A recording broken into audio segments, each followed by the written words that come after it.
Hi, நிறைய பேர் நம்மக்கிட்ட கண்டினியூஸாக நம்மளோட டயபெட்டிக் டீ வாங்குறவங்க கேட்டுகிட்டே இருந்தது, டிப் டீயாக கொடுங்க, டிப்பில் கொடுங்க, அப்போ தான் எங்களுக்கு ஈஸியாக இருக்கும், நாங்கள் ட்ராவல்லையும் எடுத்துகிட்டு போயிடுவோம், லூஸில் கொடுக்கறதுனால நீங்கள் ஃபில்டர் பண்ணி குடிக்கிறதுக்கு கஷ்டமாக இருக்குன்னு கேட்டுட்டு இருந்தாங்க.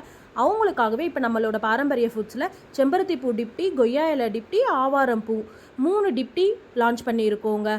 செம்பருத்தி பூவை பறிச்சுட்டு வந்து நல்லா நிழல்லே உணர்த்தி இந்த மாதிரி டிப் டீயாக கொடுத்துட்டு இருக்கோம். ரொம்பவே ஈஸியாக இதை யார் வேணும்னாலும் யூஸ் பண்ணிக்கலாம். ஒரு டம்ளர் எடுத்துக்கிறேன், ஒரே ஒரு சேஷே மட்டும் அதில் போட்டுக்கிறேன். சுடுதண்ணி கொதிக்க வச்சு அதில் ஊற்றிடலாம். ஒரு 2 செகண்ட் மட்டும் அப்படியே விட்டுடலாம். அதுக்கப்புறமா ஒரு 4-5 முறை டிப் பண்ணி எடுத்தோன்னா சூப்பரான நமக்கு செம்பருத்தி பூ டிப் டீ ரெடி. எந்த கெமிக்கல்ஸும் ப்ரெசர்வேட்டிவ்ஸும் கலக்காமல் நேச்சுரலாக வர கலர் பாருங்கள், பார்க்கவே சூப்பராக இருக்குது. நான் இதில் எதுவும் போடலை. உங்களுக்கு வேணும்னா லெமனோ ஹனியோ போட்டுக்கலாம். இதை பற்றின தகவல் வேணும்னு நினைக்கிறவங்க வாட்ஸ்அப் பண்ணுங்கள். தேங்க்யூ.